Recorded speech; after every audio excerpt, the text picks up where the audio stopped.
What's up, guys? I'm back on another video today.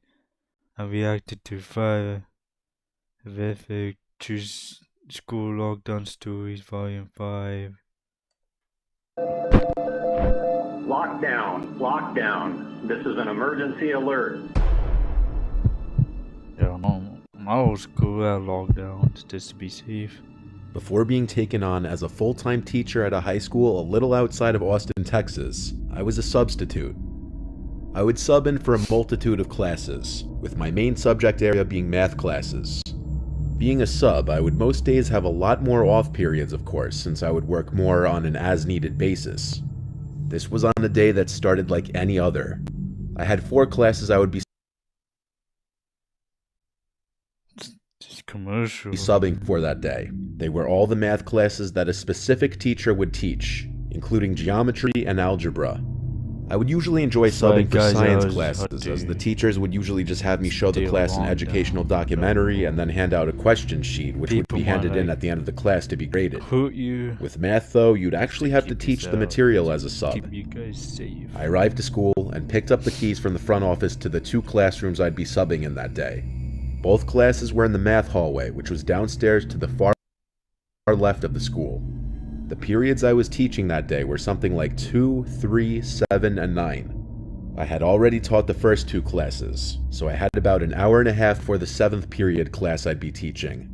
During most of this time, I stayed in the classroom of the last class I just subbed for, since it was empty for the next 2 periods. I was doing a mix of work-related and non-work-related things on my laptop.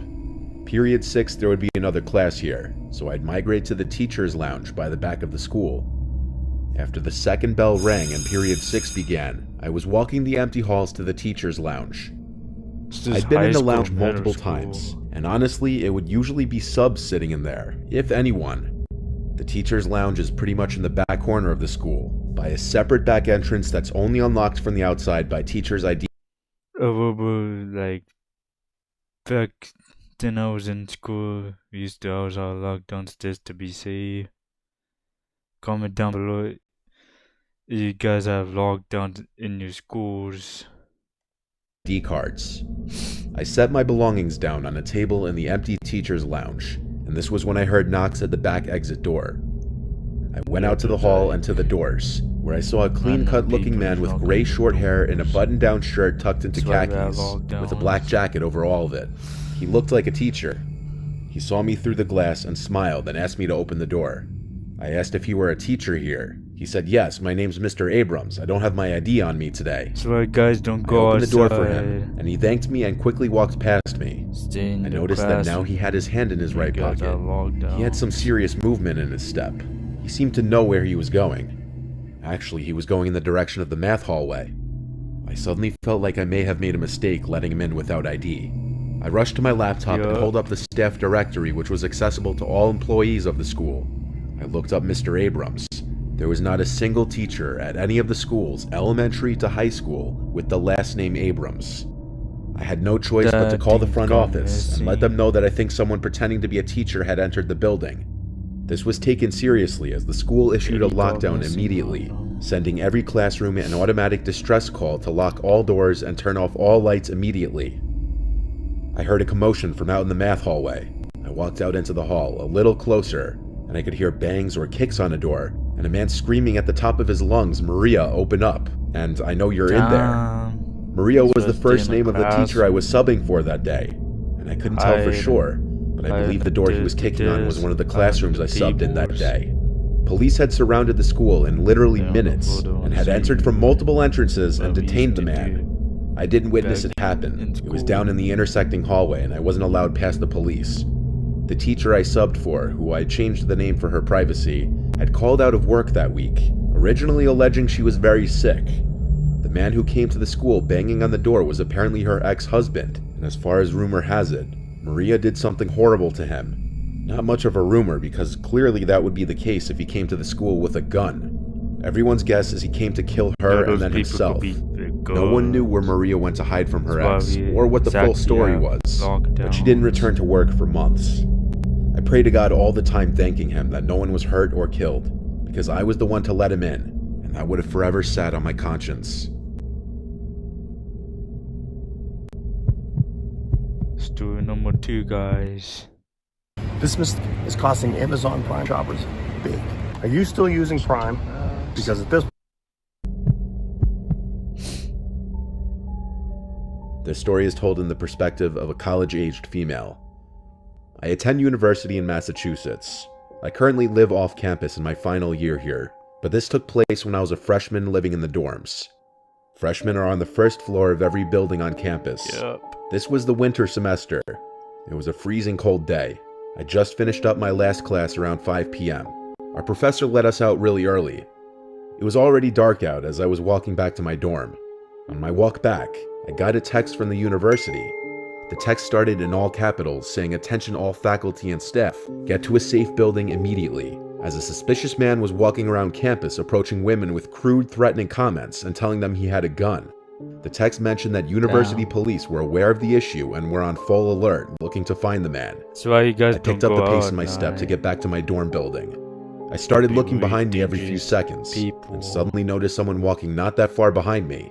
It was a black man in a huge winter coat. I couldn't gauge his age from this distance, but also he... Who is that black man? I like wondering who is. Guys used to not like go out at night cause it's really dangerous. It could be like dangerous people out there. Don't trust yourself going outside. could have just been a student. At that point, I was being paranoid. Plus, the text didn't specify the person's race. I rushed to my building, and when I got there, I let myself in. To get into any dorm buildings on campus, you need to use your student ID cards. Yep, I entered the building. The first door shut, then I opened the second door. That's when a loud bang at the first door made me jump. It was that man from behind me before. He was asking if I could open the door. Like I was about to ignore him, but then he said, "Please, I'm cold." I turned to look at him, and he had this pleading kind of expression on his face. I asked, "Do you live here? What's your room number?" He said yes, he's on the 3rd floor, but he ignored my asking his room number twice. I said, "Sorry, I can't let you in." This is when he started saying vulgar, horrible shit that I don't want to repeat. He started licking the glass and commenting about what he's gonna do to me as soon as he gets into the building. In disgust, I ran to my room and slammed the door behind me. I turned on the lights as it was pitch black inside and my roommate wasn't back yet. I texted my dorm group chat saying I think the creepy man the school sent a warning about was at the front door of the dorm building. Don't come anywhere near. Everyone replied the same thing. OMG, call university police. That's what I did. I got the number off the website and called them. Told them right away the creepy man with a gun was at our dorm building. When they asked if he was still there, naturally I walked to the window to look outside. I screamed at the top of my lungs for 3 seconds when I saw the man on the other side of the glass, smiling, shaking his head, doing this disgusting motion with his tongue. I pleaded with the officer on the line to send the police there now. The man on the other side of the... You guys like saw someone like putting a gun at you or something, like try to follow you. I was contact the police, guys. I was dangerous people out there. The glass took off running, and he disappeared into the darkness as soon as he was beyond the light of the light posts. I still cried for the police to hurry, and as soon as one of them got to my dorm room, I let him in and described what the man looked like. He told me to stay in my room and don't leave again for the night. He advised I tell all my friends in the building to do the same. An additional text was sent out to all residents of my building. The hunt for that man went all night apparently. They never found him. The things he said to me were beyond disturbing. Crazy. I didn't see a gun on him, but honestly, anything could have been in his massive coat pockets. The campus had extra police on duty the rest of the week. Story number 3 by Keith. When I was in 2nd grade, each day of the week we'd have a different extracurricular activity at some point in the day. I think it went Mondays was art class, Tuesdays was music class, Wednesday was library day, and so on. By 2nd grade, kids were allowed to walk to the bathroom unattended as long as they got permission and took the special hall pass item chosen by the teacher of the class. For the art class, it was this big green plastic crayon that was meant as the bathroom pass. I remember this memory almost vividly, which makes it all the more disturbing when I think about it. Honestly, I was kind of a weird kid when I was in elementary school. I did have some social issues that I don't think ever got diagnosed, but I would sometimes just do weird things. Case in point, we were never supposed to just take the bathroom pass and leave the classroom without asking first. But during art class, as our teacher was going around the class helping the students out with our little creations, I got up and took the plastic crayon and walked out the classroom door to go to the bathroom. The bathroom was all the way down the hall. I go inside, and as a kid, I was the type to pee sitting down. So I went to the stall and sat on the toilet seat. This was when I heard the loudspeaker outside the bathroom, that the school was going into lockdown. My heart started to race. Yeah, I was outside of the classroom during a lockdown. I was terrified. I don't remember if I finished peeing or not, but I know I got right off the toilet seat and went outside back into the hall. I was scared I was going to get in trouble. I saw all of the classroom doors were shut with their blinds down and lights off already. I was too late. I saw a man walking down the hallway. I assumed it was a teacher, even though he wasn't dressed like one. I had the wits of a second grader, so I said, "Excuse me, I'm locked out of my classroom." I remember vividly, he said back, "Oh, that's alright, come with me, I know where to go." No, He grabbed my hand and we started walking in what seemed to be the direction of the back exit. That's when I heard a familiar woman's voice keep screaming "Troy," my name, from behind us. It was my art teacher, Miss Green. She screamed at the man to get off me and grabbed me by the arm and tugged at me back to the art classroom. Once inside, she locked the door and scolded me quietly. I remember seeing the worry in her eyes. She might have even been crying. The lockdown continued for another half hour at least. The whole time I was confused, scared, and most of all embarrassed by all the stares my classmates were giving me. The principal came on the loudspeaker eventually and said the lockdown was over. When my art teacher got on the phone with, I assume, the front office, I think whatever she said was what prompted the faculty to end the school day early. I'm so grateful for Miss Green. She really put herself in danger and saved me from something horrible, whether it be from kidnapping to any amount of emotional trauma. Yo, watch out guys, dangerous world out there. I actually switched from Chrome to Opera GX a while ago just because I was so tired of Chrome being the absurd resource hog that it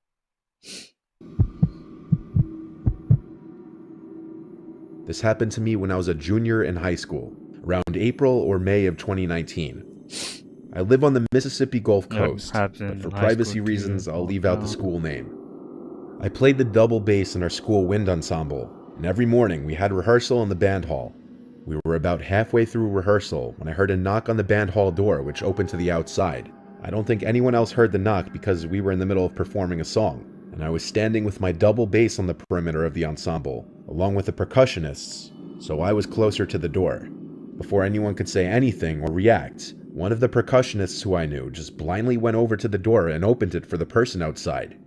We had been repeatedly told by the band directors to never open that door for anyone on the outside unless it was a student, and even the students had to show their student ID badges through the window before being let in. But we still have to open that door a lot for other students as it locks on its own. So it was like someone like, if it's a student, you let them in. If it's like a random person, no, let them in, cause they could hurt you, or the students or the teachers, no, let a random person in. he probably just opened it without thinking and didn't look through the window. As soon as he opened the door, the person forcefully came in and walked to within 15 to 20 feet from where I was standing. It was a middle-aged Latino man, about 5'6", wearing a gray hoodie and cargo shorts. I immediately noticed that the guy had both of his hands in his hoodie, with what appeared to be a heavy object. The band director saw him first and immediately stopped conducting, and the rest of the band turned their heads around to see what was going on. The band director asked with a nervous but forceful tone, "Can I help you?" The man replied in broken English, "Yes, I came to check out my daughter." The band director asserted, "This is not where you check out students, you shouldn't be here." The man then asked where he should go to check out his daughter, and to my surprise, the band director directed him to go out the band hall double doors and make a right down the school's main hallway to the front office. The man thanked the director and quickly walked out of the band hall into the school. During this whole conversation, I had my double bass turned in the man's direction and stood behind it so that it would maybe somewhat shield me from any bullets. After the man had disappeared down the hallway, the entire orchestra was speechless for a minute or so, processing what just happened. The director immediately called the school security, and within a minute or so, the school was on lockdown. The director turned off all the lights in the band hall, and we all crammed inside whatever tuba lockers we could find. A whole 5 minutes passed until 2 armed security guards came running full speed through the band hall in the direction that the man had gone. Another 10 or so minutes passed and the lockdown was over. The school never came out with an official statement of the event, nor could I even find any local news articles about it. I suppose the school was trying to keep the whole thing a secret, for such a stupid breach of security would certainly damage its reputation. Crazy. But I later heard from multiple other students that the man had just committed an armed robbery somewhere near the school and was fleeing on foot from the police when he decided to take refuge in the school, pretending to pick up his daughter. I also heard that he was found with a gun on him, which explains the heavy object I noticed in his hood pocket. The fact that I was standing literally 15 or so feet from an armed intruder inside of a school for a whole 2 minutes still terrifies me to this day. Although I know the band director was probably trying to keep his cool so as not to piss the guy off and cause him to shoot all of us or something, I still think he made a huge mistake by directing the man to go further into the school instead of telling him to go back outside and enter the school through the front door like every other parent or visitor. If you guys see like a robbery, like putting a gun on you, you run or call the police. That's the best 2 things to do. Has to. Had that man had worse intentions, that situation could have ended tragically. I'm glad I'm not in high school anymore, because now I know firsthand how easily such things could happen at the hands of a careless mistake. That's pretty scary. Let's do number 5. If you edit video, you need great voiceover work. Whether your video calls for a classic, extraordinary.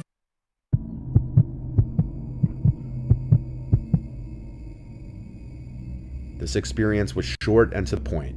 I was a very young child in Catholic private school. I was in the 4th grade. Our school would routinely practice lockdown drills. I think once every couple of weeks we'd have one. All of us in the class were always excited for them.